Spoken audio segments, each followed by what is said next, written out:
இன்றைய முக்கிய செய்திகள். இந்தியாவில் முதல் இன்னிசை சாலை மும்பையில் உருவாக்கப்பட்டுள்ளது.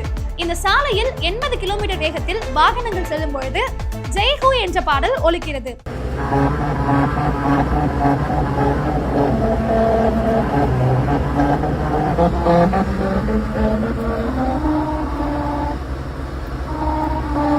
அதே பாணியில் தமிழ்நாட்டில் உள்ள சாலைகளில் வாகனங்கள் செல்லும் பொழுதும் ஒரு பாடல் ஒலிப்பதாக ரகசிய தகவல் கிடைத்துள்ளது.